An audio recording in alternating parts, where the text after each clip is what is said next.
എല്ലാ കൂട്ടുകാർക്കും നല്ലൊരു രാത്രി ആശംസിച്ചുകൊണ്ട് നമുക്ക് നേരെ ബാലിന്റെയും ഗോമതിയുടെയും നാളത്തെ നല്ലൊരു പ്രൊമോ വിശേഷം കേട്ടാലോ. ആദ്യമായി കാണുന്നവരാണെങ്കിൽ ചാനൽ ഇഷ്ടപ്പെട്ട ഒന്ന് സബ്സ്ക്രൈബ് ചെയ്യാൻ മറക്കരുതേ. അതോടൊപ്പം തന്നെ കണ്ടുകൊണ്ടിരിക്കുന്ന എല്ലാവരുടെ സപ്പോർട്ടിലേക്കും തുടർന്നും പ്രതീക്ഷിച്ചുകൊണ്ട് നമുക്ക് നേരെ നമ്മുടെ വിശേഷത്തിലേക്ക് അങ്ങോട്ട് പോയാലോ. അങ്ങനെ ഇന്നത്തെ വിശേഷത്തെ നമ്മൾ കണ്ടു. ബാലനാണ് ആകെപ്പാടെ സങ്കടത്തില.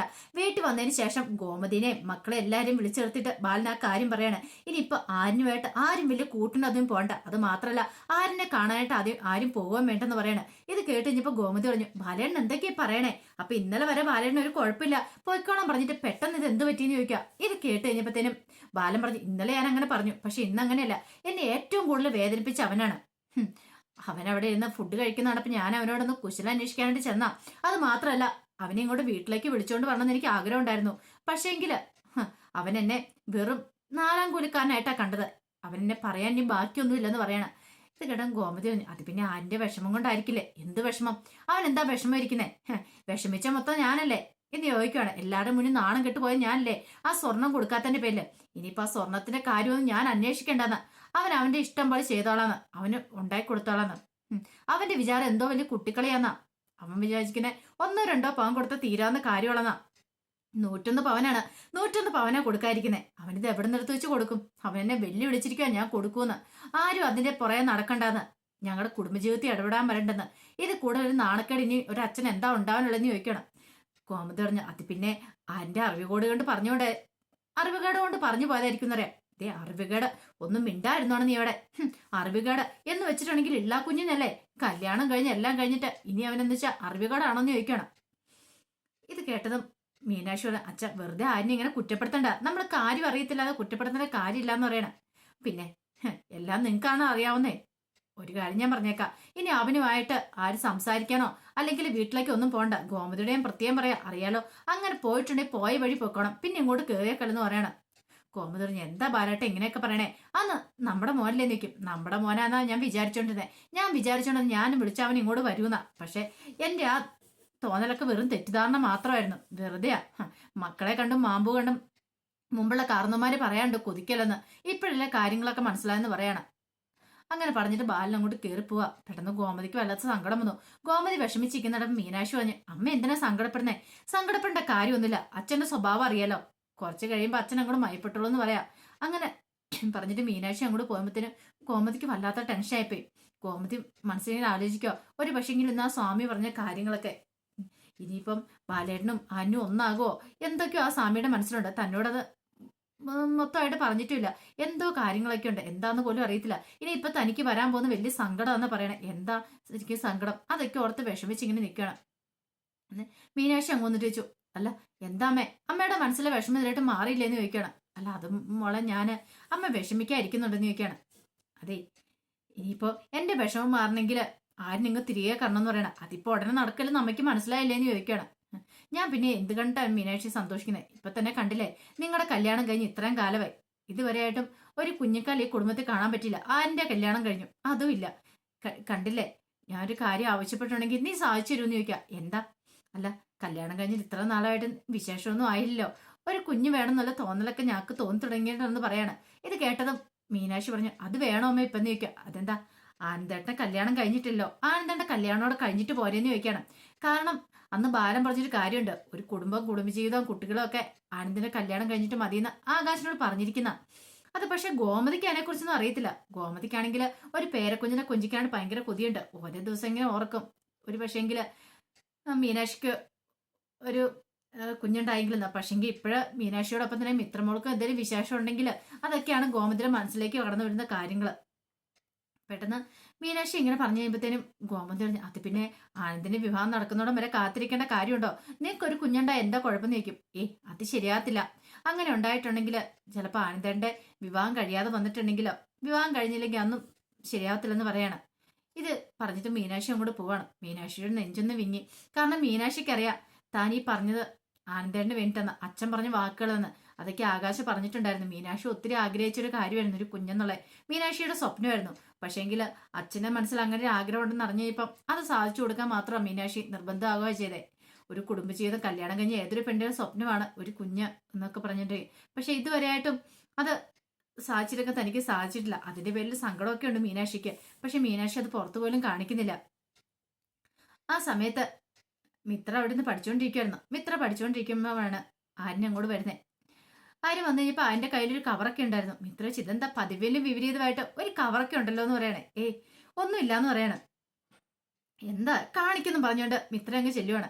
അങ്ങനെ മിത്ര എന്ന് കഴിഞ്ഞപ്പോഴത്തേനും ആര്യൻ ആ കവറെടുത്ത് അങ്ങോട്ട് കാണിക്കുവാണ്. മിത്ര അത് തുറന്നു നോക്കിയപ്പോ അതിൻ്റെ അകത്തൊരു സാരി, പച്ച കളറുള്ള സാരി. അപ്പൊ അവരുടെ ക്ലാസ്സിൽ ഫംഗ്ഷനും പരിപാടിയൊക്കെ ഉണ്ടായിരുന്നു. അപ്പൊ ആ ഫംഗ്ഷനായിട്ട് പച്ച സാരിയുടെ കാര്യം മിത്രയുടെ ഫ്രണ്ട് മിത്രയോട് പറയുന്ന കേട്ടിട്ടുണ്ടായിരുന്നു. അപ്പൊ മിത്ര പറഞ്ഞു എനിക്ക് സാരി എടുത്താൽ കൊള്ളത്തില്ല, എനിക്ക് ഹൈറ്റില്ല, അങ്ങനെയൊക്കെ പറഞ്ഞ് മിത്ര ഒഴിവാകുകയോ ചെയ്തേ. അത് മറ്റൊന്നും കൊണ്ടല്ല, ആരിന്റെ കയ്യിലൊരു സാരി മേടിക്കാനുള്ള പൈസയും കൂടെ ഇല്ലാന്ന് മിത്രയ്ക്ക് നന്നായിട്ട് അറിയാം. വെറുതെ എന്തിനാ ആരിനെ ബുദ്ധിമുട്ടിപ്പിക്കുന്നത്, ക്ലാസ്സിൽ ഓരോ പ്രശ്നങ്ങൾ പറഞ്ഞിട്ടുണ്ട്, അതുകൊണ്ട് അത് വേണ്ടാന്ന് വെച്ചിട്ടാണ് മിത്ര അങ്ങനെയൊക്കെ പറഞ്ഞ് ഞാൻ നാളെ ചുരിദാർ ഇട്ടുകൊണ്ടോ വരുന്നുള്ളൂ അങ്ങനെയൊക്കെ പറഞ്ഞിട്ടുണ്ടായിരുന്നു. പക്ഷെ ഇതാരും കേട്ടിട്ടുണ്ടായിരുന്നു. ആര്യനാണെങ്കിൽ വല്ലാത്ത സങ്കടമാണ്. കാരണം എല്ലാ കുട്ടികളും ഒരുങ്ങി പോന്ന് കഴിയുമ്പോൾ എല്ലാവരും ഒരേപോലെ സാരി കൊടുത്തു പോകുമ്പോൾ തന്റെ ഭാര്യ മാത്രം ചുരിദാറൊക്കെ ഇട്ടുമ്പോൾ നാണക്കേടാണല്ലോ. തന്നോട് ചിലപ്പം പറയാനുള്ള മടി കൊണ്ടായിരിക്കും അവളൊന്നും പറയാത്തെ. അങ്ങനെ ആര്യനാ പച്ചസാരി കൊടുത്തിട്ടുള്ളൂ, നാളെ നിനക്ക് കോളേജിൽ പോയി കഴിയുമ്പോൾ ഉടുക്കാനായിട്ട് അതിനു വേണ്ടിട്ടാന്ന് പറയണം. മിത്രയ്ക്ക് എന്തെന്നില്ലാത്ത സന്തോഷം തോന്നി. ഒരു പക്ഷേങ്കിൽ തന്റെ മനസ്സറിഞ്ഞ പോലെയാണ് ആര്യന് ഓരോന്ന് പെരുമാറിക്കൊണ്ടിരുന്നത്. പെട്ടെന്ന് മിത്രയ്ക്ക് സന്തോഷം അടക്കാൻ പറ്റുന്ന മിത്ര ആര്യനെ പോയി കെട്ടിപ്പിടിച്ച് അങ്ങോട്ട് ഉമ്മ വെക്കുകയാണ്. ഒരു നിമിഷം ആര്യന്റെ കണ്ണു തള്ളിപ്പോയി. ആര്യനത് പ്രതീക്ഷിച്ച കാര്യമല്ലായിരുന്നു. പെട്ടെന്ന് മിത്ര അങ്ങ് തള്ളി മറ്റടിച്ചു. നീ ഇതെന്താ എന്തേ കാണിച്ചേന്ന് ചോദിക്കുക. അതെന്താ, നിന്നോട് ഞാൻ പറഞ്ഞിട്ടില്ലേ ഇതുപോലെ ടച്ചിങ്സ് ഒന്നും വേണ്ടാന്ന് പറഞ്ഞില്ലേ? അല്ല അത് പിന്നെ ഞാൻ സന്തോഷം വന്നു കഴിഞ്ഞപ്പോൾ അറിയാതെ ചെയ്തു പോയതെന്ന് പറയണം. വേണ്ട ഇനി ഇമ്മാതിരി കോപ്രായങ്ങളൊന്നും വേണ്ട, അതൊന്നും എനിക്ക് ഇഷ്ടമില്ല എന്ന് പറയാം. എന്താ ആര്യ, ഞാൻ പറഞ്ഞല്ലോ എനിക്കൊരു സന്തോഷം വന്നു കഴിയുമ്പോൾ എനിക്ക് പെട്ടെന്ന് നടക്കാൻ പറ്റിയില്ല, അപ്പൊ അതുകൊണ്ട് ഞാൻ ചെയ്തു പോയതാ, അതുകൊണ്ട് ഞാൻ ഹഗ് ചെയ്താന്ന് പറയണം. അത് തെറ്റായിപ്പോ എങ്ങനെ ക്ഷമിക്കാൻ പറയണം. പക്ഷെ ആരിനൊന്നും പറഞ്ഞില്ല. ആര്യൻ ഇങ്ങോട്ട് തിരിഞ്ഞു വന്നു. മിത്രയ്ക്ക് എന്തെന്നില്ല സന്തോഷം. മിത്ര കൈ എടുത്ത് ഫ്ലൈങ് കിസ് കൊടുക്കണം. ആരും തിരിഞ്ഞു വന്നത് അത് കണ്ടില്ല. മിത്രയ്ക്ക് അത്രമാത്രം ആര്യനെ ഇപ്പൊ ഇഷ്ടമായി തുടങ്ങിയിട്ടുണ്ട്. തന്റെ കാര്യങ്ങളും ഓരോന്നും താൻ പറഞ്ഞില്ലെങ്കിലും അതൊക്കെ കണ്ടറിഞ്ഞ് ആരും ചെയ്തു തരുന്നുണ്ടല്ലോ എന്നൊരു ചിന്ത. നാളെ എല്ലാരും സാരി കൊടുത്തോണ്ടിരുമ്പോ താൻ എങ്ങനെ ചുരിദാർ ഇട്ടുകൊണ്ട് പോകും എന്നൊരു ചിന്തയൊക്കെ ഉണ്ടായിരുന്നു. തനിക്ക് സാരി ഒന്നും ഇല്ലല്ലോ, അപ്പം ആരോടും ചോദിക്കാനും പറ്റില്ല. അതുകൊണ്ടാണ് മിത്ര അങ്ങനെ പറഞ്ഞു തന്നെ. പക്ഷെ താനും നാളെ സാരിയൊക്കെ കൊടുത്തോണ്ട് പോകും. അതൊക്കെ ഓർത്ത് ഇനിയിപ്പോൾ അറിയാതെ തന്നെ മിത്രയുടെ കണ്ണ് നിറഞ്ഞൊഴുകി. തന്നെ എത്രമാത്രം ആര്യനെ ഇപ്പൊ സ്നേഹിക്കുന്നുണ്ട്. ഒരു കാലത്ത് താൻ അവനെ അത്രമാത്രം ദ്രോഹിച്ചിട്ടുണ്ട്. പക്ഷെ അതൊന്നും അവൻ മനസ്സിൽ വെക്കുന്നില്ല. താൻ അത്രത്തോടെ സ്നേഹത്തോടു കൂടെ നോക്കുന്നതെന്ന് മിത്രയ്ക്ക് മനസ്സിലായി. ആ സമയം ബാലൻ വീട്ടിലേക്ക് വന്നിട്ടുണ്ടായിരുന്നില്ല. കുറെ സമയങ്ങൾ ലേറ്റ് ആയിട്ടാണ് ആര്യനല്ല ബാലൻ വീട്ടിലേക്ക് വരുന്നേ. അങ്ങനെ ബാലൻ വന്നപ്പോഴത്തേനും ഗോമതി ചോദിച്ചു, എന്താ ബാലേട്ടാ? ബാലേട്ടൻ എന്താ താമസിച്ചെന്ന് ചോദിക്കുകയാണ്. അത് കുറച്ച് സാധനങ്ങളുടെയൊക്കെ ലിസ്റ്റ് ഓർഡറൊക്കെ എടുക്കാനുണ്ടായിരുന്നു, അതുകൊണ്ട് താമസിച്ചെന്ന് പറയാം. എന്നാ ബാ ഞാൻ ചോറെടുത്ത് വെക്കാന്നൊക്കെ പറയാണ്. ആ സമയത്ത് അച്യുതൻ വീട്ടിലേക്ക് എറിച്ചില്ല. അച്യുതൻ ചെന്ന് കഴിഞ്ഞപ്പോഴത്തേനും തന്നെ രാജേശ്വരി എന്തിയാണ് പകൽ നടന്ന സംഭവങ്ങളൊക്കെ പൊടിപ്പും തെങ്കിലും വെച്ച് പറഞ്ഞു കൊടുക്കുകയാണ്. നന്ദിത അവരോട് സംസാരിക്കാൻ പോയതും എല്ലാ കാര്യങ്ങളും എല്ലാം കേട്ട് കഴിഞ്ഞപ്പോൾ അച്യുതനൊക്കെ ദേഷ്യം വന്നു. ഓഹോ, അപ്പൊ അങ്ങനെയാണ് കാര്യങ്ങളൊക്കെ. ഇതങ്ങ് വെറുതെ വെച്ചിട്ട് കാര്യമില്ലോ, ഇതിനങ്ങനെ വളം ഇട്ട് കൊടുത്താൽ ശരിയാകത്തില്ല. മുളയിലെ കാര്യങ്ങളൊക്കെ നുള്ളിക്കളണെന്ന് പറയണം. രാജേഷ് പറഞ്ഞു, ഏടത്തേക്ക് എന്തുമാത്രം നാക്കായിരുന്നോ ആ സമയത്ത്. എല്ലാരും കൂടെ ഒത്തുകൂടിക്കൊണ്ട് അച്ചേട്ടാ ഇങ്ങനെ പോവാണെങ്കിൽ ഉറപ്പായിട്ടും കണ്ടോ ഈ കൃഷ്ണമംഗലം വേർപിരിക്കാനേ നോക്കത്തുള്ളൂ.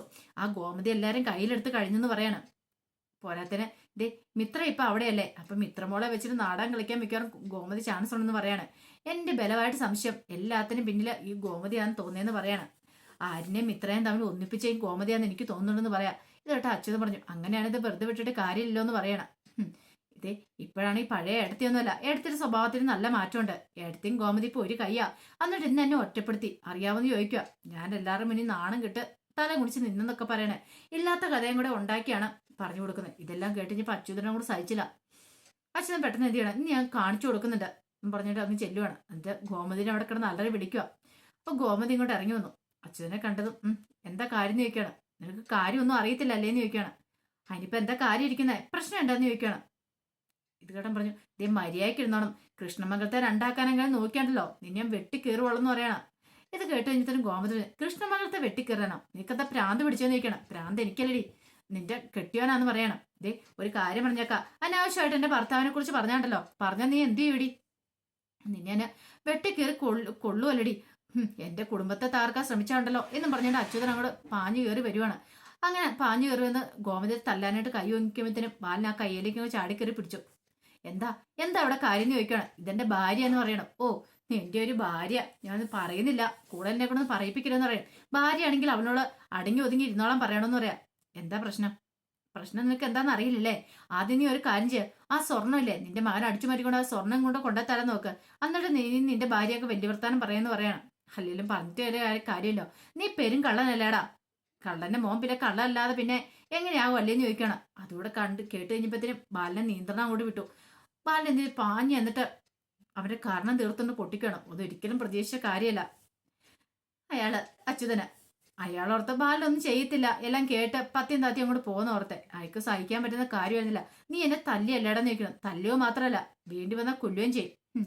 എന്നെ കുറിച്ചോ എന്റെ കുടുംബത്തെ കുറിച്ചോ എന്തെങ്കിലും പറഞ്ഞിട്ടുണ്ടല്ലോ. ഇത്രയും നാളും കണ്ടില്ല കേട്ടിരുന്നൊക്കെ വെച്ച് ഓരോന്ന് മിണ്ടാതിരുന്നു. പക്ഷെ ഇനിയിപ്പോ അങ്ങനെ ആയിരിക്കില്ലെന്ന് പറയാണ്. പിന്നെ ആര്യന് സ്വർണം കെട്ടിടത്തോണ്ട് പോയിട്ടുണ്ടെങ്കിൽ അതവൻ തിരിച്ചു തന്നോളും. അതിന്റെ പേരില് ഇനി എന്തെങ്കിലും പറഞ്ഞ് ഈ വീടിന്റെ പടി കത്തിയിട്ടുണ്ടെങ്കിലോ ഒറ്റ ഞാൻ ജീവനോടെ വെച്ചേക്കലെന്ന് പറയണം.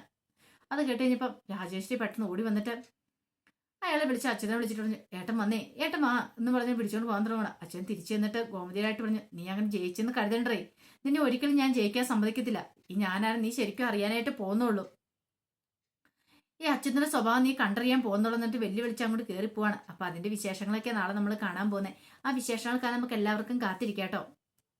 അപ്പൊ ഇതിന് ശേഷം രേവതിയുടെ സച്ചിയുടെ മഹേഷിന്റെ ഇഷ്ടത്തിൽ എല്ലാവരുടെയും വിശേഷങ്ങൾ ചാനലിനകത്ത് അപ്ലോഡ് ചെയ്യുന്നിട്ടോ. മറക്കാതെ എല്ലാവരും കയറി കാണണേ. ഒരിക്കൽ കൂടി എല്ലാവർക്കും നല്ലൊരു രാത്രി ആശംസിച്ചു നിർത്തുന്നു. നന്ദി.